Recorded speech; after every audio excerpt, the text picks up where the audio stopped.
మన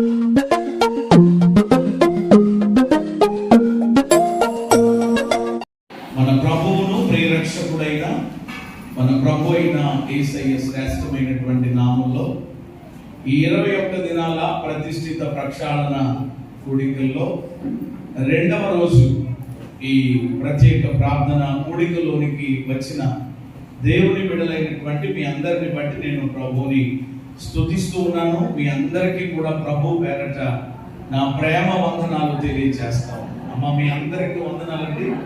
యేసయ్య కూడా అదే చేతులు పైకెత్తి ఒక మంచి స్తోత్రం. హల్లెలూయా హల్లెలూయా. దేవుని నామాన్ని మనం ఎంత ఘనపరిస్తే, దేవుని నామాన్ని ఎంత హెచ్చిస్తే అంతగా దేవుడు మనల్ని ఘనపరుస్తారు. హల్లెలూయా. నన్ను ఘనపరచు వారిని నేను 21 దినాలు కూడా దేవుని ఘనపరిచే గొప్ప అవకాశం. అలాగే దేవుని సన్నిధిలో ప్రార్థనలు, విజ్ఞాపనలు, యాచనలు, కృతజ్ఞతాస్తుతులు చెల్లించే చక్కని అవకాశం. అలాగే దేవుని యొక్క వాక్యాన్ని దేవుని యొక్క సన్నిధిలో చక్కగా మనం నేర్చుకోవడానికి, ధ్యానం చేయడానికి మరి మంచి సమయాలను, గడియలను ప్రభు మనకు ఇస్తున్నారు కనుక చక్కగా మీరు సద్వినియోగం చేసుకుంటూ మరి రాత్రికి అంటే ఇంకా మరి చాలా మంది బిడ్డలు ఈరోజు రావడానికి ప్రభు సహాయం చేశారు. మరి ఇక రేపటి దినానికి అంటే దినాలు గడిచే కొలది కూడా సంపూర్ణంగా అందరూ దేవుని యొక్క సన్నిధిలోనికి వచ్చినట్లయితే దేవుడిచ్చేటువంటి ఆశీర్వాదములు తప్పకుండా ఈ కూడికల ద్వారా మనము పొందుకోబోతా ఉన్నాం. దేవుడు మనకు ఇవ్వబోతా ఉన్నారు. ఆమేన్ హల్లెలూయా. సంతోషం. రాత్రి మనము మరి ఈ యొక్క అంశం ఏదైతే ఉందో ఈ కూడికలకి ఉన్నటువంటి థీమ్‌ని ఉద్దేశించి మనము నేర్చుకుంటూ వస్తున్నాం. ఇవి ఏ కూడికలు అని అంటే ప్రతిష్ఠిత ప్రక్షాళన కూడికలు. అంటే దేవుడి సంవత్సరం మనల్ని ఈ సంవత్సరం యొక్క చివరి దినములలో మనల్ని ఆయన ప్రక్షాళన చేయడానికి ఆయన ఇష్టపడుతూ ఉన్నారు. రాత్రి నేను ఈ విషయాలని జ్ఞాపకం చేశాను. మరలా రాని బిడ్డలు కొంతమంది ఉంటారు కనుక వారి కొరకు మరలా క్లుప్తంగా నేను వాటిని జ్ఞాపకం చేస్తూ ముందుకు వెళ్తాను. నిర్గమకాండము 40వ అధ్యాయము 30వ వాక్యాన్ని మరొకసారి మనం చదువుకుందాం. నిర్గమకాండము 40:30. మరియు యెహోవా మోషేకు ఆజ్ఞాపించినట్లు అతడు ప్రత్యక్ష గుడారమునకును బలిపీఠమునకును మధ్య గంగాళమును ఉంచి ప్రక్షాళన కొరకు దానిలో నీళ్లు పోసెను. అందరూ నాతో ఈ మాట చెప్పండి బిగ్గరగా. ప్రక్షాళన కొరకు దానిలో నీళ్లు పోసెను. దేని కొరకు? ప్రక్షాళన కొరకు. ఏమండి, రాత్రి మనము ఆలోచించాం ప్రక్షాళన అంటే ఏంటి. ప్రక్షాళన అనగా కొన్ని అర్థాలు చెప్పాను నేను. కడగబడుట, శుద్ధి చేయబడుట, కలుషితాలను కడిగి వేయుట.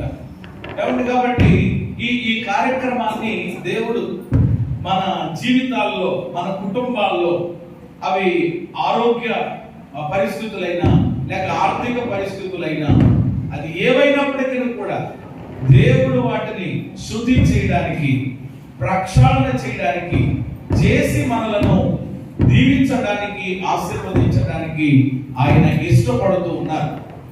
అందుకనే ఏమంటే ప్రక్షాళన కొరకు నీళ్లు పోసారట. ఏమంటే నీళ్లు దేనికి సాదృశ్యంగా ఉన్నాయి?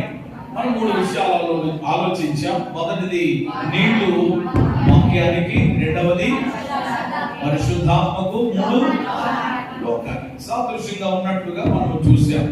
అయితే నీరు మరి దేవుని యొక్క వాక్యానికి పోల్చబడింది కనుక దాని గురించే మనం ఆలోచన చేస్తా ఉన్నాం.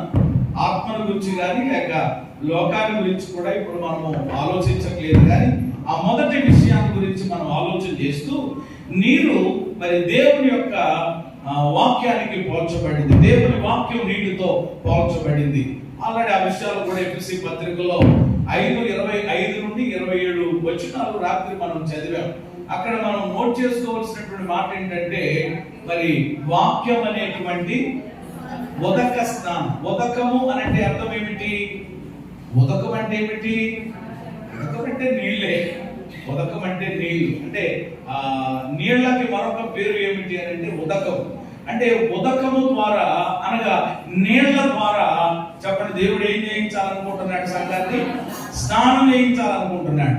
అంటే ఈ 21 దినాల కూడికల ద్వారా ఏమంటే దేవుడు వాక్యం అనేటువంటి ఉదకంతో, వాక్యం అనేటువంటి నీటితో మనందరినీ కూడా ఆయన కడిగి ఏమంటే మత్సైనను, ఏమంటే ముడతైనను, దాగైనను, కళంకమైనను లేనిదిగా, నిర్దోషమైనదిగా, పరిశుద్ధమైనదిగా, మహిమగల సంఘంగా ఒకరోజు ఆయన ముందు మనలను నిలవబెట్టాలని పరిశుద్ధాత్మ దేవుడు ఆశ కలిగి ఉన్నారు. ఆమె చెప్పండి అందరూ కూడా. ఏమంటే నీళ్ళ గురించి మనం ఆలోచన చేస్తూ నీరు చేసే పనులు జనరల్ గా చాలా విషయాలు, రాత్రి కూడా మీరు చాలా విషయాలు చక్కగా చెప్పారు, ఆలోచించాం. నీటి ద్వారా మనకు తెలిసినవే కావచ్చు, వాటిని మరొక్కసారి జ్ఞాపకం చేసుకోవడం వలన అవునా అనేటువంటి ఒక ఆలోచన తప్పకుండా కలుగుతా ఉంది. నీటి ద్వారా చాలా ప్రయోజనాలు ఉన్నాయి. ఒక మాటలో చెప్పాలంటే మనిషి జీవనాధారమే ఏంటి చెప్పండి? జీవనాధారమైన, ప్రాణాధారమైన ఏంటన్నమాట? నీళ్ళే. మనిషి అండి ఏమండి 40 రోజులు తిండి లేకుండా ఏమన్నా ఉండగలడట, ఏమన్నా ఆహారం లేకుండా. కానీ నీళ్లు లేకుండా ఎంతవరకు ఉండగలుగుతాడనంటే కేవలం ఒక 7 రోజులు మాత్రమే ఉండగలుగుతాడట.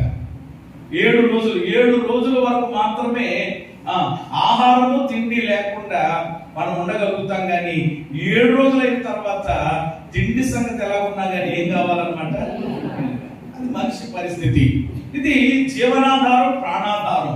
ఒక మాటలో చెప్పాలంటే రాత్రి జ్ఞాపకం చేయలేదు, మరలా ఆ మాట నేను ధ్యానం చేస్తున్నప్పుడు నాకు పరిశుద్ధాత్ముడు జ్ఞాపకం చేశాడు కనుక ఆ మాట పంచుకుంటున్నాను. బైబిల్లో మనందరికీ లూకా సువార్త 16వ అధ్యాయం అనగానే వెంటనే టక్కమని మైండ్లోకి వచ్చేది ఏంటి? వినాలి. చాలా మంది ముఖాలు కింద పెట్టుకుని తెగ సర్దేస్తున్నారు. మీరు సర్దుకోవడం మానేసి దేవుని వాక్యపు ఏమంటే ప్రవాహంలో మీరందరూ కూడా ఏమంటే తడిసి ముద్దవ్వాలని మిమ్మల్ని అందరినీ దేవుని వాక్యము దగ్గరికి నేను ఆహ్వానిస్తూ ఉన్నాను. దేవునికి స్తోత్రం కలుగును గాక. ప్రియమైన దేవుని బిడ్డలారా, 16వ అధ్యాయంలో ఏమన్నా మనందరికీ తెలిసినటువంటి అద్భుతమైన కథ ఏంటి చెప్పండి? కథ కాదు, నిజమే. అయితే అర్థం కావాలని అలాగిన ఒక ఉపమాన రీతిగా ధనవంతుడు లాజరు. ఆ ఉపమానంలో మనం గమనించినట్లయితే ధనవంతుడు పాతాళంలో ఎవరి ఏమి కోరుకుంటున్నాడు? ధనవంతుడు పాతాళంలో దేని కొరకు ఆర్తనాదాలు చేస్తా ఉన్నాడు? ధనవంతుడు పాతాళంలో దేని కొరకు కేకలు పెడుతున్నాడు? 3-4 సార్లు అడిగాను మేక కోసం, మేకలాగా. కానీ కొంతమంది దేని కొరకమ్మా? ఆ నీళ్ళ కోసమే. ఏమంటే ధనవంతుడు భూమి మీద ఉండగా అతనికి ఏమి లోటు లేదు? ధనానికి లోటు లేదు, వస్త్రాలకు లోటు లేదు, బంగారానికి లోటు లేదు. ఒక్క మొక్కలో చెప్పాలంటే దేనికి కూడా లోటు లేదు. మరి అన్ని లోటు లేనివాడికి ఏమన్నా నీళ్ళు ఏమైనా లోటు ఉంటాయా? కానీ పాతాళం వెళ్ళిన తర్వాత ధనవంతుడు కోరుకుంటున్నది ఏంటి? బంగారం పట్టిరండి, వెండి పట్టిరండి అని అనట్లేదు, నీళ్లు పట్టుకురండి అని కూడా అంటలేదు, ఒక గ్లాసు నీళ్లు పెట్టండి అని అంటలేదు, ఒక బాటిల్ నీళ్లు పెట్టండి అని అంటలేదు, ఒక చెంబు నీళ్లు పెట్టండి అని అంటలేదు, ఒక బిందె నీళ్లు పెట్టండి అని అంటలేదు. ఆ మాట కొరకే మీ దగ్గర నుంచి చూస్తున్నాను. ఒక నీటి చుక్క. ఎంత రిక్వెస్ట్ చేస్తున్నాడు చూడండి. అయ్యా దయచేసి ఆ లాజర్ గారు ఉన్నారు కదా, ఆ లాజర్ భూమి మీద ఉన్నప్పుడు ఎప్పుడు కూడా నేనేం చేయలేదు, లెక్క చేయలేదు ఆ పేద లాజర్ని. రకరకాలుగా నేను మాట్లాడాను. కాబట్టి ఇప్పుడు ఆ లాజర్ని కానీ కనీసం పంపించి ఏం చేయాలంటండి? ఆ వేలు పని ఏం చేయాలంట? అందులో పెట్టాలంటండి. ఏమంటే ఆ చుక్క ఒక డ్రాప్ అనమాట, అది నా నోటు మీద వేస్తే చాలు అంటున్నాడు. చూసారా? కానీ ఏమండి ప్రియమైన దేవుడు విచారం ఏమిటి అని అంటే మన వాక్యంలో చూస్తాం, ఆ నీటి ఏమంటే చుక్క కూడా, ఆ బొట్టు కూడా ఆ ధనవంతుడిగా టైంలో మాట్లాడరేమ్మా? ఆ నీటి విలువేంటో అప్పుడు నిజంగా అయ్యో పాతాళం అంటే కొంతమందికి పాతాళాన్ని గురించిన ఆలోచనలు ఉండవు, దేవుని పిల్లలకే ఉండవు. పాతాళమా ఒకటి అంటాడు, వెళ్ళిన తర్వాత చూద్దాంలే, ఇంకెళ్ళిన తర్వాత చూసేది ఏముంది? ఇదిగో మన ధర్మంతుడు చెప్తున్నాడు కదా ఇక్కడ, ఈ యొక్క ఏమండి ఆ అగ్నిలో చెప్పండి ఏం పడుతున్నాను నేను? యాతన పడుతున్నాను అన్నాడు. ఆయన ఆల్రెడీ అనుభవించి చెప్పినప్పుడు అయినా కాస్త దేవుని వాక్యం వినేటటువంటి మనము ఏమండి పాతాళము ఉంది చెప్పండి, పరలోకము కూడా ఉంది. పాతాళము ఎలాంటిది అని అంటే మామూలుది కాదు, అది చాలా భయంకరమైనది.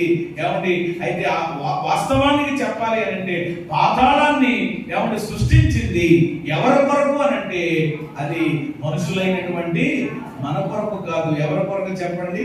అపవాది వాడి యొక్క ఏమండి సైన్యము కొరకు, వాడు దూతల కొరకు ఏర్పాటు చేసింది. కానీ ఈరోజు దేవుని చేతి పని అయిన దేవుని పోలికల రూపంలో చేయబడినటువంటి మనుషులు కూడా ఎక్కడికి పోతున్నారు? ధనవంతుడు కూడా పోయాడు. ఆయన అంటున్నాడు, బాబు ఒక్క నీటి. అప్పుడు నాకు అర్థమైంది, ఓరి నాయనో నీరు నిజంగా చాలా ప్రాముఖ్యమైనది, అంత అవసరమైనటువంటిది అనేటువంటి విషయాన్ని దానిని బట్టి నేను అర్థం చేసుకున్నాను. ఏమంటే జనరల్ విషయాలు చాలా మనం ఆలోచించాం. అయితే ఇక వాక్యపు కోణంలో మనం ఆలోచన చేస్తే అసలు బైబిల్ ఏం చెప్తా ఉంది? దేవుని వాక్యము ద్వారా నీటి ద్వారా కలిగేటువంటి ప్రయోజనాలు, లేక నీరు చేసే పనులు, నీళ్లు చేసే పనులేంటో మనం నేర్చుకుంటున్నాం. గడిచిన రాత్రి ఎన్ని విషయాలు మనం ధ్యానం చేశాం? 2 విషయాలు ధ్యానం చేశాం. కాబట్టి రాత్రి 3 విషయాలు నేను జ్ఞాపకం చేసి, ఏమండి ఈ 3 ఆ 2 కలుపుకుంటే 8 విషయాలు అయింది. 5 విషయాలతో మనం ఈ వర్తమానాన్ని ఈ రాత్రికి నేను ముగింపుకు తెచ్చి అసలు ఈ కూడికలు ఏ ఉద్దేశం చేత ఏర్పాటు చేయబడ్డాయో ఆ యొక్క ఉద్దేశాన్ని మీ ముందు ఉంచాలనేటువంటి ఆత్మ ఏమంటే ప్రేరేపణతో ఏమంటే నేను మీ ముందు నిలబడ్డాను. ఆల్రెడీ రాత్రి మనము ఆలోచించాం కదా, ఏమంటే నీరు చేసేటువంటి పనుల్లో మొదటి పని ఏంటి అని అంటే చెప్పండి, విన్నవారు ఏం తీరుస్తారమ్మా? దాహాన్ని తీరుస్తారు. ఏ దాహం? మనిషికి చాలా దాహాలు ఉన్నాయి. రాత్రి ఏదో ఒక దాహం గురించి చెప్పాను కానీ బోల్డు దాహాలు ఉన్నాయి. దాన దాహం, ఏమంటే కుల దాహం, ఏమండి లోక సంబంధంగా ప్రియమైన దేవుని బిడ్డలారా ఏవేవో సంపాదించాలనేటువంటి ఏమండి రకరకాల దాహాలతో మనిషి పరుగు పెడతా ఉన్నాడు. కానీ ఏమండి అసలైనటువంటి దాహం ఏమిటి అని అంటే ఆత్మదాహం. ఆ దాహం తీర్చేది ఏమిటి అని అంటే కనుక దేవుని వాక్యం. అక్కడికి మనం ఏం చేయాలంట? రావాలి. అందుకని దేవుడు ఎవడు ఆహ్వానించాడు, దప్పి కొనిన వారలారా ఎక్కడికి రండి, నీళ్ళ యొద్దకు రండి. వచ్చారా? ఎవరు మీ దాహాన్ని మీరు ఏం తీర్చుకుంటారు? మీ దాహం తీరుతుంది, మీ దప్పిక తీరుతుంది, మీరు ఎవరిని బలపరచబడతారు అని దేవుడు ఆహ్వానించాడు. రెండవదిగా నీరు చేసే పని ఏమిటి అని అంటే శుద్ధి చేస్తారు. చెప్పండి, ఏం చేస్తుంది? శుద్ధి చేస్తుంది. కేవలం శరీరకంగానే ఆలోచిస్తున్నాం మనం. శరీరాన్ని ఎవరిని శుద్ధి చేసుకోవడానికి మాత్రమే మనం ప్రయత్నం చేస్తున్నాము. కానీ ఇదిగో ఈ వాక్యం అనేటువంటి నీరు కేవలం శరీరమును కాదు, మన యొక్క ఆత్మను, ఎవరు మన మనసుకు, మన యొక్క తలంపులకు, మన ఆలోచనలకు, మన ఎవరు ఊహలకు పట్టినటువంటి ప్రతి కల్మషాన్ని కూడా ఈ వాక్యం అనే నీరేం చేస్తా చెప్పండి? కడిగేస్తుంది. హల్లెలూయా. ఎంతో మంది ఈ రోజు వచ్చి ఎవరి ప్రేమ మనిషి హృదయం ఎలాంటిదో మనకు తెలుసు కదా. హృదయం అన్నిటికంటే మోసకరమైనది, అది ఘోరమైన అలాంటి వ్యాధి కలిగినటువంటి హృదయం ఈ రోజు శుద్ధి చేయబడతా ఉంది. ఒకప్పుడండి నిజమే, నేను చాలా భయంకరంగా ఆలోచించేవాడినండి. నా తలంపులు చాలా భయంకరంగా ఉండేటువంటివండి. ఏమండి స్వార్థంతో నిండిపోయాను, అసూయతో నిండిపోయాను, రకరకాల పరిస్థితులతో నిండిపోయినటువంటి నేను ఈ రోజు ఒక ఏమండి విలువలు కలిగినటువంటి వ్యక్తిగా, ఏమండి దైవభక్తి కలిగినటువంటి వ్యక్తిగా నేను బ్రతకగలుగుతూ ఉన్నాను అని అంటే కొందరు ఈ రోజు సాక్ష్యం ఇస్తున్నారు క్రైస్తవ సమాజంలో. అది ఏమిటి అని అంటే నేను వాక్యం అనే నీటి ఓటల దగ్గరికి, జలముల దగ్గరికి నేను వచ్చాను. ఆ వాక్యమే నన్ను ఏం చేసింది అనమాట, శుద్ధి చేసి ఇదిగో నన్ను ఇలా నిలబెట్టింది అని రోజు సాక్ష్యం ఇస్తున్నారు. చేతులు ఎత్తి స్తోత్రం చెప్పండి. సువార్త పరం ఎంతమంది విన్నారు మీరు? సువార్తపురం అనే పేరు విన్నారు ఎప్పుడైనా మీరు? వెళ్ళలేదేమో. కానీ ఈ రోజు ఆ రోజు సువార్తపురం, అది సువార్తపురాన్ని ఈ రోజు దేవుడు ఎలా మార్చాడు అని అంటే సువార్తపురంగా మార్చేశాడు. హల్లెలూయా. సువార్తపురం కాస్త ఏ పురం అయిపోయింది? సువార్తపురం అయిపోయింది. కారణం ఏంటో తెలుసా? ఆ సువార్తపురంలో సుధాకర్ గారు అనే ఒక ఆయన ఉండేవాడు. అందుకని ఆయన్ని ఎక్కువగా ఎలా పిలిచేవారు అంటే ఆయన పేరుతో పిలిచేవారు. సువార్తపురం ఎవరట? సుధాకర్ గారండి. మీకు తెలియదు, కొంతమంది తెలియదు, తెలిసిన వాళ్ళు కూడా కొంతమంది ఉండొచ్చు పెద్దోళ్ళకి. మన ఊరు కూడా వచ్చాడు ఆయన, మీకు తెలియదేమో, చాలా కాలం క్రిందట. అంటే ఇప్పుడు లేడు ఆయన, ప్రభు యొక్క సన్నిధికి వెళ్ళారు. ఆయన ఒకప్పుడు భయంకరమైనటువంటి గజ దొంగ, మామూలు దొంగ కాదండి, దొంగతనములలో ఆరితేరిపోయిన వాడు. ఒక రకంగా చెప్పాలంటే దొంగతనాల్లో ఆయన ఎవరన్నమాట? ఎక్స్పర్ట్ అనమాట. అంటే కొంతమంది కొన్నిట్లో ఎక్స్పర్ట్, కానీ ఈయన ఎందులో ఎక్స్పర్ట్ అనమాట. దొంగతనాలు చేయడంలో ఎక్స్పర్ట్. అవి కూడా సాక్షులు చెప్పేవాళ్ళు అండి అప్పుడప్పుడు. అంటే దొంగతనాలు నేర్చుకుంటారని కాదు, నేను అలాగా చేసి ఏమయ్యానని మారానని. ఆ సుధాకర్ గారు ప్రియమైన దేవుని బిడ్డలారా, ఈ వాక్యం అనేటువంటి జలముల దగ్గరకు వచ్చినప్పుడు ఆయన శుద్ధి చేయబడి, ఆయన మాత్రమే కాదు ఆ సువార్తపురములో ఉన్నటువంటి గజ దొంగలందరూ కూడా ఆయనతో ఏకీభవించినటువంటి ఆ ముఠావాళ్ళందరూ కూడా మారు మనసు పొంది రక్షణ పొంది యేసయ్య బిడ్డలుగా మార్చబడ్డారు. హల్లెలూయా. ఎవరు మార్చారు? అది ఏం మార్చింది వాళ్ళని? దేవుని వాక్యానికి అంత చెప్పండి ఏముంది. నేను మాట్లాడితే ఒకవేళ ప్రయోజనంగా లేకపోవచ్చు, నేను మాట్లాడితే ప్రియమైన దేవుని బిడ్డలారా అది మీకు ఉపయోగకరంగా ఉండకపోవచ్చు, కానీ నా నోట నుండి పలికించబడుతున్నటువంటి మాట అది నా మాట కాదు, అది ఎవరి మాట అంటే దేవుని మాట. ఆ మాటలో చెప్పండి ఏముంది? శక్తి. ఆ మాటలో ఏముంది చెప్పండి? జీవం. ఆ మాటలో ఏముంది చెప్పండి? జీవితాలని మార్చగలిగేటువంటి. కాబట్టి ఇలాగ నా ఒకళ్ళని ఏం చెప్పనండి. అలాగే రాత్రి సాక్ష్యాలు చెప్పుకొని పోతా ఉంటుంటే ఇక బోర్డని సాక్ష్యాలు వినొచ్చు. అంటే ఎంత భయంకరమైనటువంటి హృదయాన్నైనా చెప్పండి ఈ వాక్యం అనే నీరు చెప్పండి ఏం చేస్తుంది?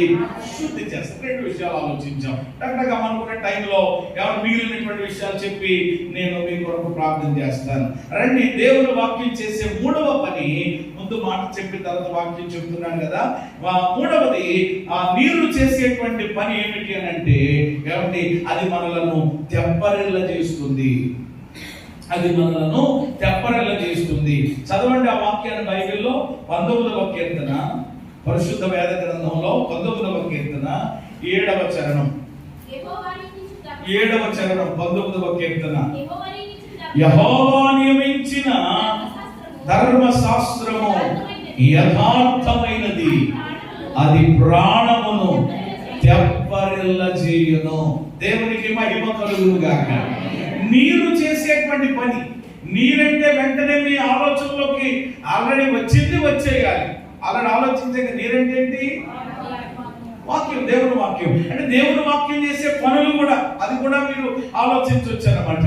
కాబట్టి నీరు చేసేటువంటి మూడవ కార్యాల గురించి రాత్రి మనం ఆలోచన చేస్తున్నాం. అది మనలను తెప్పరిల్ల చేస్తుంది. ఎంత స్పష్టంగా ఈ కీర్తనాకారుడు ఈ మాట మాట్లాడుతున్నారు చూడండి. యెహోవా నియమించిన ధర్మశాస్త్రము యథార్థమైనది, అది ప్రాణములను తెప్పరిల్ల చేస్తుంది. ప్రాణాన్ని తెప్పరిల్ల చేస్తారు. ఈ రోజండి ప్రియమైన దేవుని బిడ్డలారా ఆలోచన చేస్తే మనుషుల యొక్క ప్రాణాలకి తెప్పరిల్లే ఆ విధానం లేదు. ఆలోచన చేస్తే వాళ్ళు క్రైస్తవేతరులా అనేటువంటిది కాదు విషయం. ఎవరైనప్పటికీ కూడా సంఘములోనికి వచ్చిన వారైనా సంఘము వెలుపల ఉన్నవారైనా ఈ రోజు కుటుంబాల పరిస్థితి, ఈ రోజు మనుషుల యొక్క పరిస్థితి చూచినట్లయితే ఏ విధముగా ఉంది అని అంటే మనుషుల్లో వారి యొక్క హృదయాల్లో చెప్పండి ఏమీ లేదు, నెమ్మది లేదు. చెప్పండి ఏమీ లేదు, నెమ్మది లేదు. మీకుంటే దేవునికి స్తోత్రం. కానీ లేని వారి గురించి నేను చెప్తా ఉన్నాను. వారికి ఉన్నటువంటి పరిస్థితులను బట్టి, శారీరక రుగ్మతలను బట్టో, ఆర్థికపరమైన ఇబ్బందులను బట్టో, కుటుంబ సమస్యలను బట్టో, బిడ్డల భవిష్యత్తును బట్టో, ఈ రోజు ప్రియమైన దేవుని బిడ్డలారా, అనేక మంది కుటుంబాలలో, అనేక మంది జీవితాలలో ఏమి లేదు చెప్పండి, నెమ్మది లేక, సమాధానం లేక, శాంతి లేక, ఏంటి బ్రతుకు, ఏంటి జీవితం, ఎంతవరకు ఈ పాటలు అని రోజు ప్రియమైన దేవుని బిడ్డలారా, మనుషులు కలవరాల మధ్యలో, కన్నీళ్ల మధ్యలో, కన్నీళ్ళే అన్నపానాలు అయ్యేటువంటి పరిస్థితుల్లో ఈ రోజు జీవితాలు గడుపుతున్నారు. కానీ పైకి మాత్రం ఎలా ఉంటున్నారు, పైకి మాత్రం ఏ విధంగా వాళ్ళు పలకరిస్తున్నారు, మాట్లాడుతున్నారు అని అంటే, జ్ఞాని అయిన సొలొమోను రాస్తూ చెప్పారు కదా, ఒకడు పైకి నవ్వుచుండినను, ఒకడు పైకి నవ్వుచుండినను 32 పళ్ళు బయట పెట్టి ఎవరిని నవ్వుతూ పలకరిస్తూ ఉన్నాను, హృదయంలో మాత్రం మాట్లాడారన్నా, దుఃఖం ఉంది, హృదయంలో మాత్రం వేదన ఉంది. ఒక్కసారి మైండ్ అలా వెళ్తుంది అనుకో, ఏంటి పరిస్థితి, ఎలాగా, ఏంటి ప్రభువా అని ప్రియమైన దేవుని బిడ్డలారా, ఈరోజు నెమ్మది లేని పరిస్థితుల్లో మనుషులు నలిగిపోతున్నారండి. లోకంలో ఉన్న వారికైతే వాళ్ళకి ఆస్తులు అంతస్తులు ఉన్నాయి, ధనము, రకరకాల పరిస్థితులు ఉన్నాయి. కానీ ప్రియమైన దేవుని బిడ్డ హృదయంలో నెమ్మది లేక, ఎక్కడికి వెళ్ళలేక, ఎవరికి చెప్పుకోలేక, ఏమండి వాళ్ళలో వాళ్ళే ఏమైపోతున్నారన్నమాట, కుమిలిపోతూ మగ్గిపోతున్నారు. కానీ దేవుని మహాకృప ఏంటంటే, దేవుడు ఏమండి మనలను రక్షించుకున్నాడు కనుక, ఏమండి మనము దేవుని పిల్లలమై ఉన్నాం కనుక, మనకంటూ దేవుడు చెప్పండి ఏమిచ్చాడు, ఒక సహవాసాన్ని ఇచ్చాడు కనుక, ఆయన సన్నిధిని ఇచ్చాడు కనుక, వచ్చుచున్న ప్రతిసారి ఆయన సన్నిధిలో ఏమండి ఏం పొందుకోగలుగుతున్నాం, సమాధానాన్ని పొందుకోగలుగుతున్నాం, నెమ్మదిని పొందుకోగలుగుతున్నాం. మరి ఈరోజు లోకం యొక్క పరిస్థితి, ప్రజల పరిస్థితి చూస్తుంటే చాలా భయంకరంగా. అయితే నేను విషయానికి వస్తున్నాను, అలాంటి మన పరిస్థితుల్లో నలిగిపోతూ మగ్గిపోతున్నటువంటి హృదయాలకు ఏమంటే తెప్పరిల్ల చేసేటువంటిది ఏమిటి అని అంటే కనుక, దేవుని వాక్యం అనే నీరు. దేవునికి స్తోత్రం కలిగింది. దేవుని వాక్యం అనేటువంటి నీరు, ఈ వాక్యం అనేటువంటి నీరు ప్రియమైన దేవుని బిడ్డలారా హృదయంలో నెమ్మది కలుగుతాయి, తెప్పరిల్ల చేస్తుంది. అందుకని 119వ కీర్తన 50వ చరణం, కంఠత వాక్యం తీకండి. 119వ కీర్తన 50వ చరణం, నీ వాక్యమే నన్ను బ్రతికించినది, నా బాధల విడిది నాకు. ఎంత అద్భుతం అండి. ఈరోజు ప్రియమైన దేవుని బిడ్డలారా, నీకు నెమ్మదినిచ్చేది ఏమిటి, ఏమిటి నీ హృదయాన్ని తెప్పరిల్ల చేసేది ఏమిటి? కొంతమందికి మనసు పోగలేదని చెప్పి, మనసు పోగలేదని ఏమంటే పాత పాటలు పెట్టుకుంటే, పాతకాలపు పాటలు పెట్టుకుంటే ఏమంటే నీకు నెమ్మది వస్తుందా? కొంతమంది అలాగ అనుకుంటారనమాట. ఏమంటే పాటలు వింటే నెమ్మది వస్తుందనో, లేకపోతే ఏదో వస్తే చేస్తే నెమ్మది వస్తుందనో. లేదండి, భక్తుడు అంటాడు, ఆయన అనుభవం కాబట్టి చెప్తాడు, నీ వాక్యమే నన్ను బ్రతికించిందయ్యా, నా బాధల్లో నాకు నెమ్మదినిచ్చింది. అంటే ఈ నీళ్లు ఎవరైతే ఈ జీవ జల నది దగ్గరికి వస్తారో, ఎవరైతే ఈ వాక్య జలముల దగ్గరికి వస్తారో, ఏమండి వాళ్ళు తెప్పరిల్లి ఏం పొందుకోగలుగుతారు? బైబిల్లో చాలా మంది తెప్పరిల్లిన వాళ్ళు, నెమ్మది పొందుకున్న వాళ్ళు చాలా మంది ఉన్నారు. కానీ నేను అందరినీ కూడా జ్ఞాపకం చేయలేను, కానీ ఒక్క వ్యక్తినైనా మీకు జ్ఞాపకం చేసే ప్రయత్నం చేస్తానండి సమయాన్ని బట్టి. న్యాయాధిపతుల గ్రంథం చూడండి, ఒక ఆయన ఎలా తెప్పరిల్లాడు. న్యాయాధిపతుల గ్రంథం 15వ అధ్యాయం 19వ వాక్యం. న్యాయాధిపతుల గ్రంథం 15వ అధ్యాయం 19వ వాక్యం. దేవుడు లేహీలో ఉన్న ఒక గోతిని చీల్చెను, దాని నుండి నీళ్లు బయలుదేరెను, అతడు త్రాగిన తరువాత, ఆ మాట మీరు గమనించండి, ప్రాణము తెప్పరిల్లి బ్రతికెను. దేవునికి స్తోత్రం కలుగునుగా. ఇక్కడ ఒక ఆయన ఉన్నారు, ఈయన బాగా మనకు పరిచయస్తుడు. ఎవరు చెప్పండి? ఈయన శాంసన్. ఎవరు? సంసోను మామూలు వ్యక్తి కాదు ఈయన. నిజంగా దేవుడు ఎవరి ఒక వరముగా, ఎవరి ప్రియమైన దేవుడు పెట్టారా, ఫిలిస్తీన్ల చేతిలో ఎవరిని మగ్గిపోతున్నటువంటి ఇశ్రాయేలీల ప్రజలను విడిపించడానికి ఒక అద్భుతమైనటువంటి వ్యక్తిగా ఏమంటే దేవుడు పుట్టించినటువంటి వ్యక్తి చెప్పండి ఎవరన్నమాట? ఈ సంసోను. ఈ సంసోను చేసినటువంటి కార్యాలు చాలా అద్భుతమైన కార్యాలు మనం లేఖనాల్లో చూస్తాం. సంసోను చేసినటువంటి ఆ భీకరమైన కార్యాలు దేవుడు ఆయన బలపరిచాడు, ఆయన ద్వారా కార్యాలు చేశాడు. ఎవరు సంసోను అంటే 300 నక్కలను పట్టుకున్నాడట. ఎన్ని నక్కలండి? మీరు ఒక్క నక్కను పట్టుకోగలరా? ఒక్క నక్కను పట్టుకోగలరా? మీకు ₹1,00,000 మీకు ఏమన్నా ఆఫర్ చేస్తాం. అసలు నక్క అంటేనే కాదండి, ఏమన్నా కుక్క అంటేనే మనకు ఇంకా నక్క ఎక్కడ ఏమంటే పూర్వం చిన్నప్పుడు ఈ పిల్లలు ఈ సెలవులకి వెళ్ళేటప్పుడు సంక్రాంతి సెలవులకి కానీ కొన్ని సెలవులు వస్తాయి. ఆ సెలవులకి అమ్మమ్మ తాతయ్య ఇంటికి వెళ్ళినప్పుడట ఓ పిల్లలు వచ్చారు రాక వాళ్ళకి ఏదైనా మంచి వంట చేసి పెడితే బాగుంటుందని చెప్పి ఒరే మీరు వస్తారని చెప్పి ఈ క్రిస్మస్ కి వస్తారని హాలిడేస్ కి వస్తారని చాలా రోజులుగా ఈ కోడి పెట్టను మీ కొరకే ఏం చేస్తున్నాను రాత్రి ఆ అమ్మకి చెప్పాను కానీ మరి లేకపోతే ఏం చేసింది వదిలిపెట్టేసినట్టు ఉందిరా. మీరు వెళ్ళి కొంచెం దాన్ని పట్టుకుంటే వేటాడితే ఈరోజు మీకు ఏమవుతుంది? అది చక్కని ఆహారంగా అవుతుంది అని అంటే చూడండి. ఇంకెళ్ళి పరుగులు పెట్టి జ్ఞాపకం చేసుకోండి ఒకసారి వెనకెళ్ళి. అరిగట్లేదు ఎప్పుడు అంటే మీరు కొంతమంది కోళ్ళు పెట్టుకుని మొక్క అనుకుంటారన్న మొక్కం అన్నట్లుగా కొంతమంది దొంగ కోళ్ళు కాకపోయినా ఉన్న కోళ్ళు పట్టుకున్నాయి కదా, దేవునికి స్తోత్రం కలుగును. ఏమంటే దొంగ కోళ్ళు కాకపోయినా ఏ కోళ్ళు? ఉన్న కోళ్ళు. ఏమంటే నేను సేవలో ఉన్నప్పుడు కూడా ఏమంటే ఆ కోళ్ళు ఎవరో మరి అనేక సంఘాలు కదా, ఏమంటే ఆ రోజు కూడా చక్కగా కోళ్ళు తీసుకొచ్చి ఇస్తా ఉండేవారు అనమాట. వాటిని మేము లోపల వాటిని పెద్ద పెద్ద బాక్సులు ఉంటే వాటిని పెడతా ఉండేవాళ్ళు. ఎప్పుడైనా ఏమంటే అవి వదిలిపెట్టేస్తే వాటిని పట్టుకోవలసినటువంటి పరిస్థితి వచ్చినప్పుడు నిజంగా మామూలు తెప్పలు కాదనమాట. నేను కూడా ఆ అనుభవాన్ని జ్ఞాపకం చేసుకున్నాను. అంటే మన ఇంట్లో పెంచుకునే చెప్పండి ఏం పట్టుకోలేవు? నువ్వు కోడి పిల్లను పట్టుకోలేవు, కోడి పెట్టను పట్టుకోలేవు, లేకపోతే నీ ఇంట్లో పెరిగే కుక్క పిల్లను నువ్వు పట్టుకోలేవు. అలాంటిది నక్కలు పట్టుకోవడం మామూలు విషయం కాదు. కానీ 300 నక్కలు పట్టాడు ఈయన. 300 నక్కలు పట్టడమే కాదట, పట్టి ఒకదాన్ని తోక ఒకటి చెప్పండి మూడేసి ఆ మధ్యలో డివిటీలు దీపాలు ఏమైనా పెట్టి వెలిగించి ఫిలిస్తీన్ల చారంలో విడిచిపెడితే పొద్దురికి ఏమి లేదు ఇంకా మొత్తం అంతా. అయ్యి బాబోయ్, ఈ సంసోను మనల్ని ఏం చేయట్లేదు. ఈ సంసోను మనకి ఎలా ఉన్నాడు అంటే చెవిలో ఏమంటే జోరీగా ఉన్నాడు అనుకునేవారట ఫిలిస్తీన్లు. ఒక రోజు ప్రేమిడి దేవుడు పెట్టారు, గాడిద దవడ ఎముక పట్టుకున్నాడట. అసలు గాడిద దవడ ఎముక ఎంత ఉంటుందో మీరు ఆలోచన చేయండి. గాడిద దవడ ఎముకను తీసుకుని చెప్పండి ఎంతమందిని? 1000 మందిని చంపి అవతల పడేశారు. శత్రువుల్ని చూసారా? ఏమన్నా అంటే దేవుడు అంత బలాన్ని, దేవుడు అంత శక్తిని ఆయనకి ఇచ్చాడు. అయితే ఆ సందర్భంలోనే గాడిద దవడ ఎముకతో 1000 మందిని ఏమండి హతము చేసి ఏమండి అక్కడ ఆ దవడ ఎముక అతని చేతుల నుండి పాడేసి రామతహి అనేటువంటి పేరు కూడా దానికి పెట్టారు. ఇది అయిన తర్వాత అప్పటికే ఫైట్ చేస్తున్నాడేమో, అప్పటికే శత్రువులతో పోరాడున్నాడేమో, అప్పటికే ఏమండి మరి ఆ గాడిద దవడ ఎముకతో ఏమండి శత్రువులను హతమార్చాడేమో.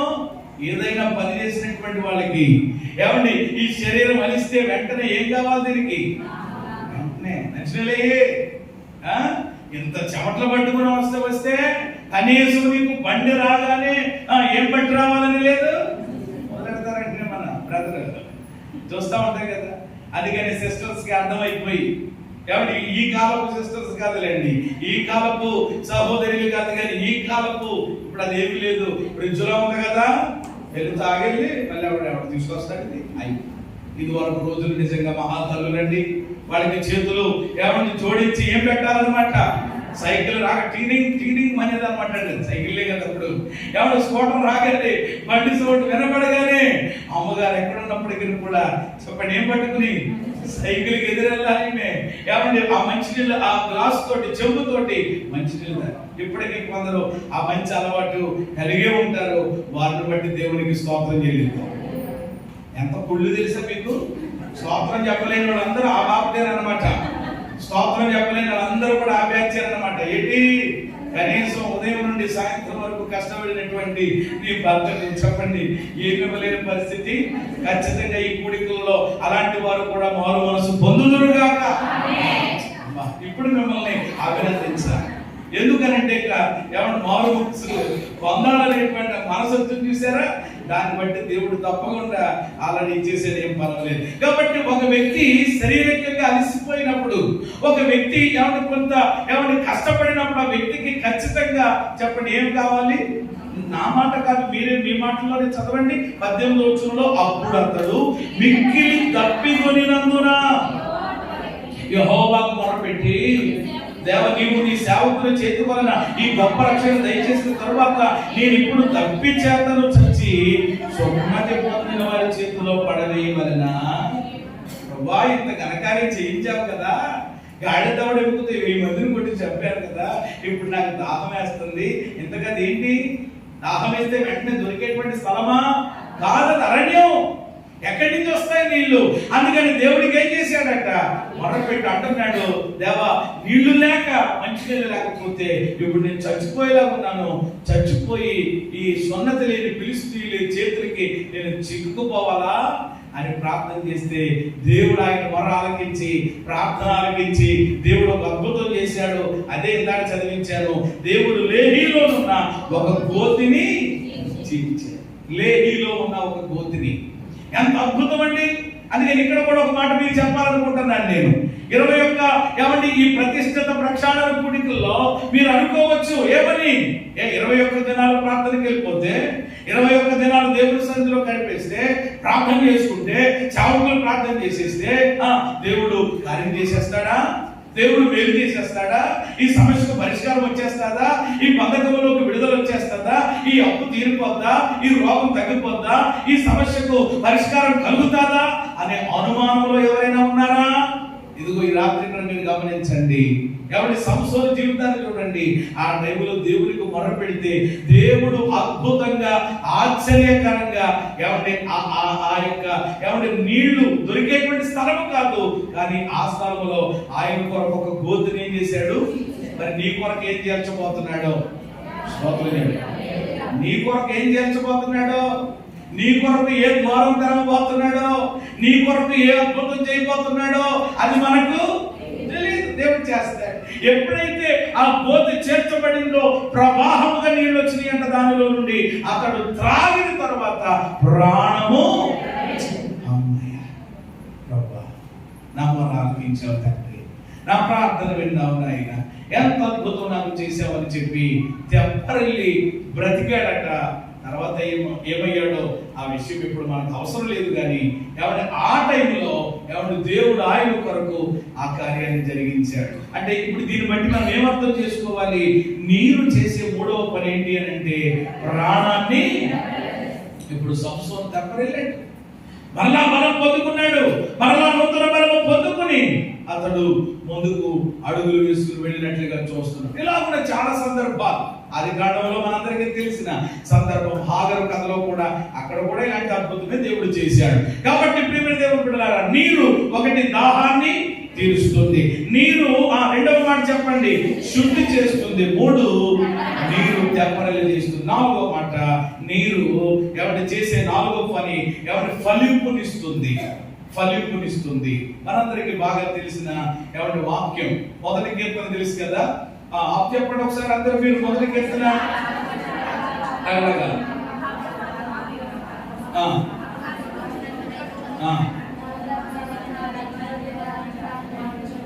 మూడవ వాక్యం అతడు నీటి కాలువల యోరను నాటబడినదై ఆకు వాడక తన కాలమందు ఫలమిచ్చు చెట్టు వలె.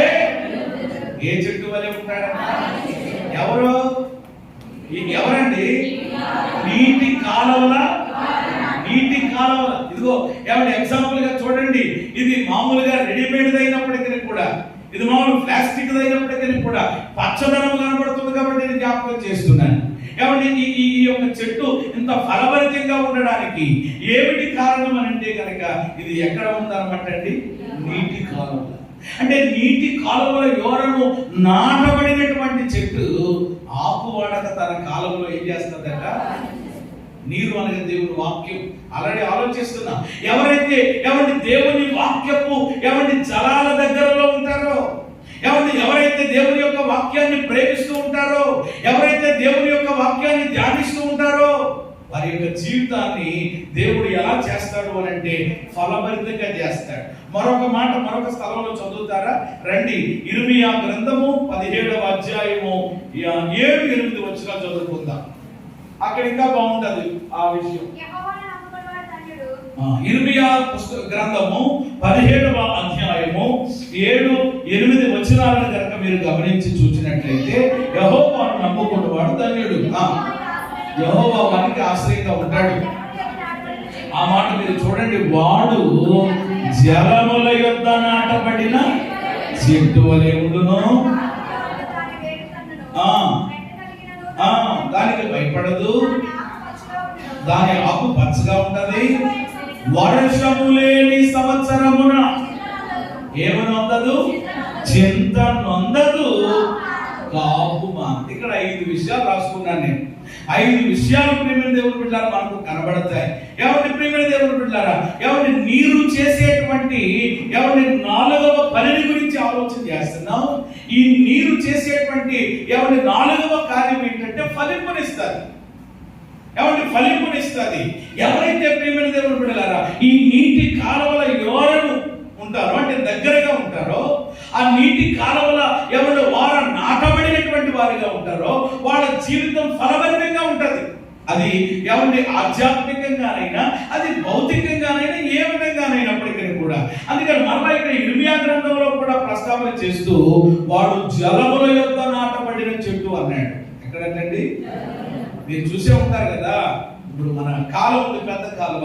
ఆ కాలువ ఇరువైపులా చూడండి చాలా చెట్లు ఉంటాయి. అవి పిచ్చి చెట్లైనా, మరి మంచి చెట్లైనా, పనికొచ్చే చెట్లైనా, అవి కొబ్బరి చెట్లైనా, మామిడి చెట్లైనా, ఏ చెట్లైనా ఎప్పుడు ఎలా ఉంటాయి చెప్పండి?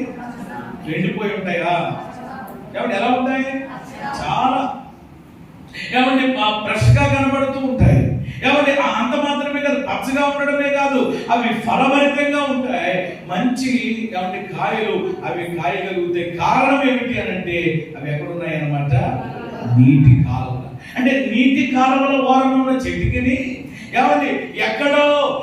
ఎక్కడో మరి ఆ తుప్పల్లోనూ ఎక్కడో నీటి జలములే, ఆ యొక్క జలమే లేనిటువంటి పరిస్థితుల్లో లేని యొక్క చెట్లకి చాలా ఏముంటది అనమాట, వ్యత్యాసం మనకు అర్థమైపోతుంది అనమాట.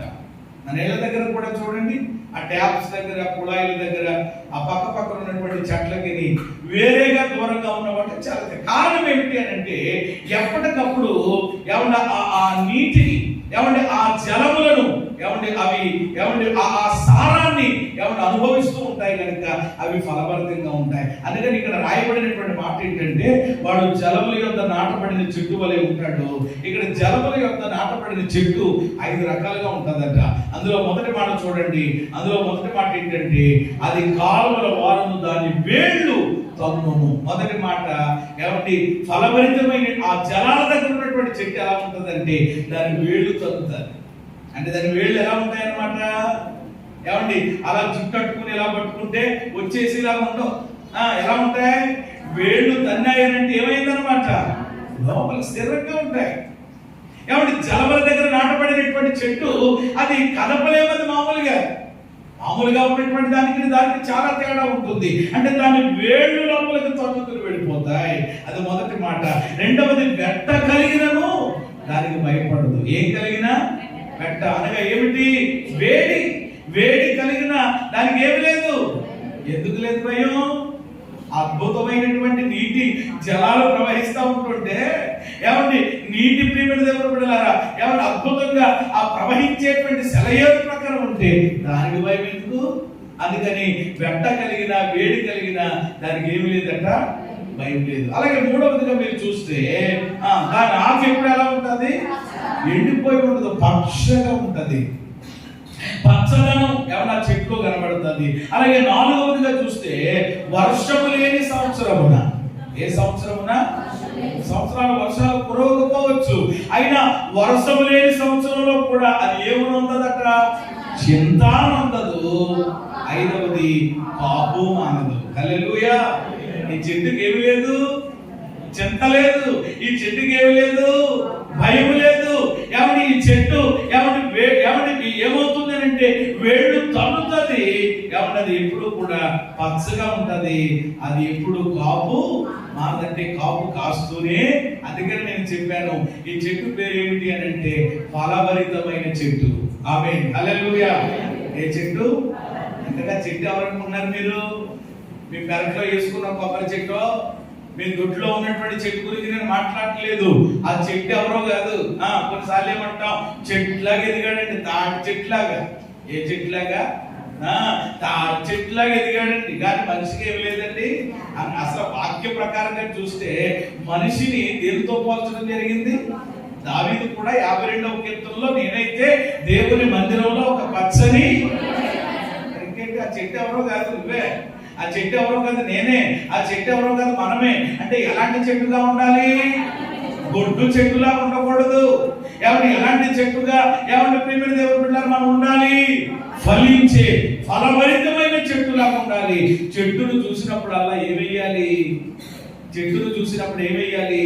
దీన్ని ఎప్పుడు కొట్లేంటి, దీన్ని నరికి పడేద్దాం అనిపించాలా? చెట్టును చూసినప్పుడు ఏమేయాలి? ఆనందం వేయాలి, సంతోషం వేయాలి. అబ్బా ఎంత అద్భుతంగా ఉందండి, ఎంత అందంగా ఉందండి, ఎంత చక్కని ఫలములు ఇస్తుందని చెప్పి ఆ చెట్టు పాతుకున్నటువంటి ఆ యజమాని, ఆ పరలోకపు యజమాని వాక్యము చేత ప్రియమైన దేవుడు నీరు కట్టి సాగు చేసి పెంచుతున్నటువంటి సేవకుడు చూసినప్పుడు ఏం చేసేదిలాగా ఉండాలి? ఆ మొక్క మీ నోటప్పుడు రావడం లేదు అని అంటే మీకు బ్రతుకుల్లో ఎప్పుడు ప్రియమైన దేవుని బిడ్డలారా వచ్చేటువంటిది ఆనందించేదిగా ఉండాలి. దేవుడికి స్తోత్రం కలిగి దేవుడు ఏం చేయాలంట? అంతేగాని ఎప్పుడే చేద్దాం, ఎప్పుడు గొడ్డలుగా కొంచెం ఇట్లా అలాగే ఉంటాయండి. గదిగా వాక్యంలో రాయించాడు ఇప్పుడే, ఎప్పుడో కాదు ఇప్పుడే. గొడ్డలు ఎక్కడుంది? ఫలించని ప్రతి. కాబట్టి ఈరోజు మనం అలా ఉండొద్దు. ఎలాంటి చెట్టులా ఉండాలి? అలాంటి చెట్టుగా ఉండాలంటే నువ్వు ఎక్కడ ఉండాలి? నీటి కాలువల వారం ఉండాలి. వాక్యం అనే జలాల దగ్గర మనం ఉంటే మనం కూడా అద్భుతమైనటువంటి ఫలవంతమైన చెట్లా ఉంటాం. కాబట్టి 4వ మాట ఏంటంటే నీరు చేసే 4వ పని ఫలింపునిస్తుంది. చెప్పండి, ఏమిస్తుంది? ఆఖరి మాట నేను చెప్పి ఈ వాక్యాన్ని నేను ముగిస్తా ఉన్నాను. ఆఖరి మాట నేను జ్ఞాపకం చేస్తాను. నీరు ప్రియమైన దేవుని బిడ్డలారా దాహాన్ని తీరుస్తుందని, నీరు శుద్ధి చేస్తాదని, నీరు దెబ్బరిలా చేస్తాదని, ఫలింపునిస్తాదని ఆలోచించినటువంటి మనము 5వ మాట, చివరి మాట ఏమిటి అని అంటే ఈ నీరు దేవుని చిత్తాన్ని తెలియజేస్తుంది. చివరి మాట ఈ నీరు చెప్పండి ఏమి తెలియజేస్తుంది అంటే మొత్తం అన్ని కలుపుకొని, ఇంకా మనం ఆలోచించవచ్చు అవసరమైతే ఎన్ని కలుపుకున్నా ఇక్కడికి రావాల్సిందే చివరికి. ఈ నీరు చేసేటువంటి అంటే ఈ వాక్యం అనేటువంటి నీరు చేసేటువంటి పని ఏమిటనంటే కనుక మనందరికీ ఏం తెలియజేస్తుంది అంటే దేవుని చిత్తాన్ని తెలియజేస్తుంది. హల్లెలూయా. అమ్మ ఏం తెలియజేస్తుంది? దేవుని చిత్తం, దేవుని ప్రణాళిక, దేవుని సంకల్పం, దేవుని ఉద్దేశం మన ఎడల ఎలా ఉందో తెలియచేసేటువంటి వాక్యం అనే నీరే ఈ రోజు మన చేతిలో ఉన్నటువంటి వాక్యం. రండి ఒకసారి ఆదికాండ గ్రంథంలో ఆ వాక్యం కూడా చూపిస్తాను మీకు. 14 చదవండి. ప్రతి దానికి మనకి వాక్యము ఆధారంగా ఉంది. 24వ అధ్యాయం ఆదికాండం 14వ వాక్యాన్ని అందరూ చూడండి దయచేసి, బైబిల్ ఉన్నటువంటి వారు. కాబట్టి నేను త్రాగునట్లు నీవు దయచేసి పడవను వంచమని చెప్పగా నీవు త్రాగుము, నీ వంటలకు నీళ్లు పెట్టకనని ఏ చిన్నది చెప్పునో ఆమె నీ సేవకుడు ఇస్సాకు నా కొరకు నీవు నియమించినదై ఉండును గాక. అందువలన నీవు నా యజమాని మీద అనుగ్రహం చూపుతుందని తెలుసుకుందు అనేను. ఆ తర్వాత ఏం జరిగింది? అతను మాట్లాడు చాలింపుకు ముందే అబ్రహాం సహోదరుడైన నాహోరు భార్యకు మిల్కా కుమారుడైనటువంటి బెతుయేలుకు పుట్టిన రెబెకా కడవ భుజము మీద పెట్టుకుని వచ్చెను. ఆ తర్వాత 17వ వచనంలో ఆ సేవకుడు ఆమె ఎదుర్కొంటూ పరిగెత్తి నీ కడవలో నీళ్లు కొంచెం దయచేయమని నన్ను త్రాగలేమని అడిగాను. ఆ తర్వాత అతనికి దాహం ఇచ్చాను అనే మాటలు కూడా చూస్తాం. ఈ వాక్యాలు మన అందరికి బాగా తెలిసినటువంటివి, అనేక సార్లు మనం చదువుకున్నటువంటి ఏమైనా లేఖన భాగాలే. అయితే నేను ఈ వాక్యమును ఎందుకు నేను మీకు జ్ఞాపకం చేస్తూ ఉన్నానంటే కనుక ఎలియాజరు ఇంకా వెళ్ళక మునిపే ఏమంటే దేవుని యొక్క సన్నిధిలో ఆయన చేసుకుంటున్నటువంటి ప్రార్థన, దేవుని దగ్గర ఒక ప్రార్థనాంశాన్ని పెడతా ఉన్నాడు, దేవుని దగ్గర ఒక విజ్ఞాపనాంశాన్ని పెడతా ఉన్నాడు. ముందుగానే ఒక సూచన అడుగుతున్నాడు దేవుణ్ణి, ఏమని? నా యజమానుడకు అబ్రహాము దేవుడైన యెహోవా నేను వచ్చిన కార్యములు త్వరలో సఫలము చేసి నా యజమానుడకు అబ్రహాము మీద అనుగ్రహం చూపు, చిత్తగించు. నేను ఎక్కడున్నాను? ఈ నీళ్ల ఓటగంత నిలుచుచున్నాను. ఈ ఊరి వారి పిల్లలు నీళ్లు చేర్చుకోవడానికి వస్తున్నారు, కాబట్టి నేను త్రాగుటకు నీవు దయచేసిన కడవలో ఉంచుమని నేను చెప్పగా, ఎవరైతే అడిగినప్పుడు నీళ్ళు ఇస్తారో, దాహానికి ఇస్తారో, ఆమె నా యజమాని యొక్క కుమారుడికి ఏమవుతుందన్నమాట అంటే దేవుని సంకల్పం, దేవుని ప్రణాళిక, దేవుని ఉద్దేశం నెరవేర్చబడడానికి ముందుగా దేవుని సన్నిధిలో ఆయన ప్రార్థన చేసి అడుగుతున్నాడు. ముందుగా దేవుని యొక్క సన్నిధిలో సూచన అడుగుతున్నాడు. ఏ సూచన అయితే ఆయన అడిగాడో, ఏ ఉద్దేశంతోనైతే ప్రార్థన చేశాడో, తప్పకుండా అబ్రహాము యొక్క కుమారుడు ఇస్సాకు జీవితంలో ఆ వివాహం విషయంలో ఏదైతే దేవుడు ఆలోచన కలిగి ఉన్నాడో అదే సంపూర్ణంగా ఏం చేశాడనమాట, నెరవేర్చాడు. ఇప్పుడు రెబెకా చెప్పండి, ఇస్సాకుకు ఏమైందనమాట అంటే దీనిని బట్టి ఇక్కడ ఉన్నటువంటి ప్రియమైన దేవుని బిడ్డల సందర్భాన్ని బట్టి మనము జ్ఞాపకం చేసుకోవాల్సినటువంటిది ఏమిటి అని అంటే, నీరు అనే దేవుని వాక్యం మన ఎడల ఉన్నటువంటి దేవుని చిత్తాన్ని ఏం చేస్తుంది? నీరు అనే దేవుని వాక్యం. అందుకని 21 దినాల ఈ ప్రార్థనా కూడికల్లో తప్పకుండా ప్రియమైన దేవుని బిడ్డలారా వాక్యము మనకు సమృద్ధిగా దొరుకుతుంది. ఉపదేశము వానవలే కురుస్తుంది.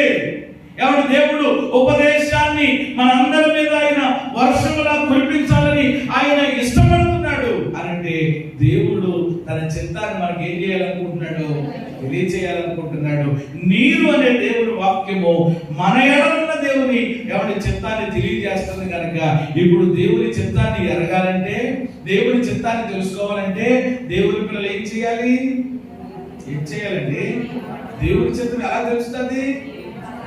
ఎవరి దగ్గరకో వెళ్ళి నీ చెయ్యిచ్చి కాలిచ్చి చూడమంటే అవ్వదో, అడేదో చెప్తా ఉంటాడు. ఎక్కడికో పోవాల్సినటువంటి పని లేదు, చేతులు కాళ్ళు చూపించుకోవాల్సినటువంటి అవసరం లేదు. ఈ రోజు నీ జీవితంలోనైనా, నీ కుటుంబ విషయంలోనైనా, అది ఏదైనా వివాహం విషయంలోనా, పిల్లల భవిష్యత్తు విషయంలోనా, ఏదైనప్పటికీ కూడా ప్రభు పాదాల దగ్గర కూర్చుని, ప్రభువా మీ చిత్తాన్ని మాకు బయలుపరచండి. ఈ టైంలో ఏం చేయాలో మాకు అర్థం కావట్లేదు, ఎలాంటి నిర్ణయం తీసుకోవాలో మాకు అర్థం కావట్లేదు, ఎలా వెళ్ళాలో మాకు అర్థం అవడం లేదు, ప్రభువా మాకు సహాయం చేయండి అని చెప్పి దేవుని యొక్క చిత్తము కొరకు మనము ప్రార్థించి వాక్యం అనేటువంటి ఈ జీవ చలాల దగ్గరికి మనం రాగలిగితే, అనగా దేవుని వాక్యాన్ని మనం చదవగలిగితే, దేవుని వాక్యాన్ని మనం ధ్యానించగలిగితే, దేవుని వాక్యాన్ని మనము వినగలిగితే తప్పకుండా దేవుడు తన చిత్తాన్ని. ఈరోజు ఈ విషయం కొందరికి తెలియక ఇంకా అటు ఇటు తిరిగేవాళ్ళు ఉన్నారు కొంతమంది. ఎక్కడికి తిరగాల్సిన పని లేదు, చిలకలతో ఎలకలతో మనకు పనే లేదు. మన బ్రతుకులో, మన జీవితంలో, మన కుటుంబంలో దేవుని చిత్తం, దేవుని ప్రణాళిక మనకు అర్థం కావాలి, తెలియజేయబడాలి అని అంటే నువ్వు ఎక్కడికి వచ్చేయాలన్నమాట? నీరు అనేటువంటి దేవుని వాక్యం దగ్గరికి రావాలి. అందుకని రాసి పెట్టాడు మొత్తం అన్ని కూడా. దేవుని యొక్క చిత్తం అంటే ఏంటో, ఆ చిత్తం ఏ విధంగా ఉందో, ఆ చిత్తం ప్రకారంగా ఎలా మనం జీవించాలో ప్రియమైన దేవుని బిడ్డలారా అన్ని విషయాలు కూడా ప్రియమైన దేవుని బిడ్డలారా ఈ పరిశుద్ధ గ్రంథంలో దేవుడు రాసి పెట్టాడు. చదవగలిగిన వారు, చదువచ్చిన వారు దేవుని వాక్యం చదవచ్చు, ధ్యానించవచ్చు. ఒకవేళ నేను చదవలేమయ్యా అంటే రా దేవుని సన్నిధికి వచ్చి దేవుని మాటలు విను. తప్పకుండా 21 దినాల్లో మన జీవితాల్లో ఆయన చిత్తాన్ని ఆయన తెలియజేయబోతున్నాడు. ఆయన చిత్త ప్రకారంగా మనలను ఆయన నడిపించబోతూ ఉన్నారు. హల్లెలూయా. కాబట్టి వాక్యం చేత ఏమంటే ఇప్పుడు మనం ఏం చేయబడాలి, ఆ ముగింపు మాట నేను జ్ఞాపకం చేసి ముగిస్తా. ప్రక్షాళన కొరకు మరలా ఏమండి 40వ అధ్యాయం 30వ వచనాన్ని జ్ఞాపకం చేసుకుంటే ప్రక్షాళన కొరకు అందులో ఏం పోసారంట, నీళ్లు పోసారు. కాబట్టి ఈ రోజు మనలను ఏమంటే ప్రక్షాళన చేసేది, మనలను ఏమంటే కడిగి ఏమంటే శుద్ధి చేసేది 5 మాటలు చెప్పాను కదా. ఈ నీరు చేసేటువంటి పనులు ఆ లైన్ గా చెప్పండి ఒకసారి. ఏం తీరుస్తుంది? దాహం తీరుస్తుంది. రెండవది శుద్ధి చేస్తారు. మూడవది 4వది ఏం చేస్తుంది? ఫలింపనిస్తుంది. 5వది దేవుని చిత్తాన్ని మనకు తెలియజేస్తుంది. మరి 5 పనులు, ఈ 5 కార్యాలు మన జీవితంలో జరగాలి అంటే ఏమంటే ఇప్పుడు ప్రియమైన దేవుని బిడ్డలారా, ఈ వాక్యం దగ్గరికి మనం రావాలి. ఏమండి ఈ వాక్యం దగ్గరికి వచ్చి ఏమంటే ఆ వాక్యం ద్వారా మనం ఏం చేయబడాలి? ప్రక్షాళన చేయబడాలి. రండి ఒకసారి చివరి ఒక మాట కూడా చదువుకుని ముగిద్దాం. నిర్గమకాండము ఎక్కడైతే మనము ప్రారంభించామో మూల వాక్యాన్ని, అక్కడికి ఒకసారి వచ్చి నిర్గమకాండము 40వ అధ్యాయము ఆల్రెడీ మీరు 30వ వచనమును చదివారు. ప్రక్షాళన కొరకు నీళ్లు పోసిందని. ఆ తర్వాత మాట చదవండి. 31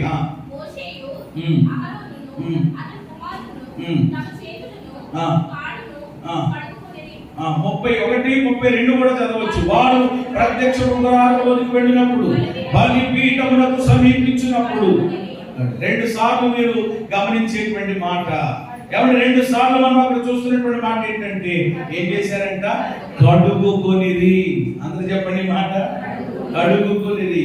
ఏమంటే మోసే, అహరోను, అతని కుమారులు తమ చేతులు కాళ్ళు కూడా కడుక్కున్నారు. వాళ్ళే కాదట, ప్రత్యక్ష గుడారంలోనికి వెళ్ళినప్పుడు, బలిపీఠమునకు సమీపించినప్పుడు కడుగుకొనిరి. కాబట్టి రోజు ప్రియమైన దేవుని బిడ్డలారా, మనం ఏం చేయబడాలి అని అంటే, మనం ఏం చేయబడాలని ఏమంటే దేవుడు ఉద్దేశిస్తూ ఉన్నాడు. ఏ ఉద్దేశం చేత ఈ కూడికలు, ప్రక్షాళన కూడికలు ఆయన ఏర్పాటు చేశాడు అని అంటే కనుక మనం ఏం చేయబడటం కొరకు చెప్పండి? కడగబడటం కొరకు. దేని కొరకు? వీళ్ళు కడుక్కున్నారా లేదా? అసలు బకెట్ తీసుకొచ్చి నీళ్ళు అక్కడ పెట్టారంటే ఎందుకని? ఏమండి దండం పెట్టుకోవడానికైనా? రాగారి బాబు నీళ్ళు పెట్టారంటే చాలా మంది అని అన్నాక ఏమంటే మర్యాద పూర్వకంగా వచ్చిన బంధువులకి నీళ్లు బయట పెట్టారు అంటే దాని అర్థం చెప్పండి, ఏం చేయాలని అది. కాబట్టి ప్రియమైన దేవుని బిడ్డలారా, కడుక్కోవాలి. ఏమంటే నేను కడుక్కోనంటే కాదు. ప్రియమైన దేవుని బిడ్డలారా, ఆ నీళ్ళను చూస్తూ ఏమంటే నేను శుద్ధ అయిపోతానులే, ఏమంటే నేను నా దాహం తీరిపోతలే, నేను తెప్పరిల్లిపోతానంటే కాదు. కడుక్కుంటే శుద్ధ అవుతాం. తాగితే ఏం జరుగుతుంది? దాహం తీరుతుంది. తాగితే ప్రాణం ఏమవుతుంది? చెప్పలేదు. అంతేగాని ఈరోజు అలాగా బైబిల్ ఉంది ఏమంటే బీరువాలో పెట్టుకుంటారులే.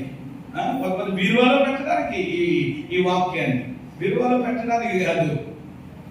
ఏమన్నా కొంతమంది దెయ్యాలు వచ్చి ఏమన్నా ఎక్కడ పీకు నొక్కుతాయని చెప్పి ఎక్కడ పెట్టుకోవడానికి, ఏమన్నా తరగడానికి ఉన్నారంటే బైబిల్ అంటే బైబిల్ తరగడగా పెట్టుకోవడానికి కాదు. ఏమన్నా బైబిల్ బీరువాలో పెట్టుకోవడానికి కాదు, గుండెల మీద పెట్టుకోవడానికి కాదు, కిటికీలో పెట్టుకోవడానికి కాదు. అందుకనే సంవత్సరానికి దేవుడు తన మహాకృప చేత 50 దినాలని 21 దినాలని ఏమన్నా మనం ఏమాత్రం కూడా సోమరణం కాకుండా మనము బలపరచబడడానికి, ఈ వాక్య ప్రవాహంలో మనము తేరడానికి ప్రభు మనకు సహాయపడుతున్నారు. స్తోత్రం చెప్పండి. నీళ్ళు ఉన్నదే దేని కొరకు? మరి ఉండి కూడా నువ్వు కడుక్కోకపోతే ఏమంటారు చెప్పండి? నీళ్ళు ఉండి కూడా వద్దులేండి పర్లేదు, పర్లేదు, ఇలాగే ఉంటారండి, పర్లేదు, పర్లేదు, వారమైనా పర్లేదు, ఏమంటే 2 వారాలు పర్లేదండి, పర్లేదని అనుకుంటే కంపు వస్తుంది, జాగ్రత్త, కుళ్ళిపోతాయి, వాసన వస్తుంది. ఏమంటే నువ్వే కాదు, నీతో పాటు ఉన్న వాళ్ళకి కూడా ఇది అవుతుంది. నువ్వేమన్నా చెయ్యాలా? ఏమంటే బెతస్త కోనేరు ఉంది. ఏమన్నా కోనేరుతోకి ఏమంటే వెళ్ళినటువంటి ఏ వ్యక్తి అయినా, ఎలాంటి వ్యక్తి అయినప్పటికీ కూడా ఆ దేవతతో వచ్చి నీళ్లు ఏం చేసినప్పుడట ఏం చేయాలి? 1000 రూపాయలు కట్టాలా? ఏమంటే ప్రతిష్ఠిత కూడికల్లో ఏమైనా ఫీజు ఉందా మీకు? కింద ఎవరైనా టీం కూర్చున్నారా? కింద ఎవరైనా ఏమైనా మీ పేరు రాసుకుని మీరు 1000 రూపాయలు కట్టిన తర్వాత లోపలికి మందిరంలో పంపించారా? ఆలోచన చేయండి. ఆ బెతస్దా కోనేటిలో దిగడానికి ఫీజు ఏమీ లేదంట, అక్కడ ఏమి చెల్లించాల్సిన పని ఏమి లేదు. దేవదూత ఎప్పుడు వస్తుందా, కోనేటిలో దిగుతుందా, నీళ్లు అలాగా కదిలిస్తుందా, కదిలించినప్పుడు వెళ్ళి దూకేయడమే. దూకిన ప్రతి ఒక్కడు ఏమైపోతున్నాడంట, గుంటోడికి కాళ్ళు వచ్చేస్తున్నాయంట, గుంటోడికి చూపు వచ్చేస్తుందంట, కుష్ఠరోగులు ఏమైపోతున్నారంట, శుద్ధులైపోతున్నారంట, అద్భుతాలు జరుగుతున్నాయంట. దేవునికి స్తోత్రం చెప్పండి. 21 దినాలు అదే జరగబోతుంది. ఇక్కడ ఈ 61 దినాలు దేవుడు అదే చేయబోతున్నాడు. ఏం చేయక్కర్లేదు, కదిలించబడుతుంది. ఇక్కడ నీళ్లు, వాక్యం అనేటువంటి జలాలు, వాక్యం అనేటువంటి ప్రవాహము కదిలించబడుతున్నప్పుడు ఎట్టి వ్యాధి కలిగిన వాడైనను, ఎట్టి బలహీనుడైనను, ఎలాంటి బంధకములో ఉన్నవాడైనను వచ్చి ఎవరిని దిగితే చాలు, ఆ వ్యక్తిని దేవుడు ఏం చేయబోతున్నాడు, ప్రక్షాళన చేసి ప్రతి విధములైనటువంటి శారీరక, మానసిక, ఆధ్యాత్మిక రుగ్మతల నుండి, బలహీనతల నుండి, బంధకముల నుండి విడిపించి అద్భుతమైన కార్యాలు చేయబోతున్నాడు. దాని కొరకు మనం ఏం చేయాలి చెప్పండి? సింపుల్. ఏం చేయబడాలి? కడగబడాలని చెప్పండి. ఏం చేయబడాలి? చెప్పండి. ఎవరైనా ఉన్నారు కడగబడకుండా అలా ఉంటామని చెప్పి ఇక రాళ్ళలో ఏం చేస్తాం? అవసరమైతే కాళ్ళు చేతులు పట్టుకొచ్చేసి ఏమండి ఇంకా మరి ఆ నీళ్లు చల్లితే మోక్షం వస్తుందని అంటే, ఆ నీళ్లు చల్లితే ఏదో వస్తుందంటే ఏం చేస్తాం? ఎలాంటి వాడినైనా ఏం చేస్తాం చెప్పండి? మరి రారా బాబు అని చెప్పి బతుకులాడే ఏం చేసావు, మొత్తం మీద చేస్తాం కదా. కాబట్టి మనల్ని ప్రక్షాళన చేయడానికి, మనల్ని శుద్ధి చేయడానికి, మనల్ని బలపరచడానికి మంచి అవకాశం ఇస్తున్నాడండి. ఈ చక్కని అవకాశాన్ని మీరు సద్వినియోగం చేసుకుని దాని ద్వారా కలిగేటువంటి శ్రేష్టమైన ఆత్మ సంబంధమైన, భౌతిక సంబంధమైన ఆశీర్వాదాలు, ప్రయోజనాలు 21 దినాల ఇప్పటికే మనం ఎన్నో రోజులు వచ్చేసాం. ఇంకా మన ముందు ఎన్ని రోజులు ఉన్నాయి చెప్పండి? ఈ మిగిలిన 19 రోజులైనా ఏమండి యొక్క ప్రతిష్ఠిత ప్రక్షాళన పండుగల్లో ఏమండి మీరు దైవ సన్నిధిలోనికి వచ్చి దేవుడిచ్చేటువంటి ఏమండి ప్రక్షాళన కార్యం మీ జీవితాల్లో ఎవరి దాని అనుభవాన్ని, దాని యొక్క సారాన్ని, ప్రతిఫలాన్ని పొందుకుని దేవుని కొరకు సాక్షులుగా మీరందరూ తేజరెల్లాలని, ఏమండి దేవుని యొక్క నామాన్ని ఘనపరచాలని దేవుని సేవకునిగా ఏమండి ఆశిస్తూ ఏమండి యొక్క మాటలలో నేను ముగిస్తూ ఉన్నాను. దేవుడు అలాగున మనందరినీ సిద్ధపరిచి, బలపరిచి, ప్రక్షాళన చేయుగాక.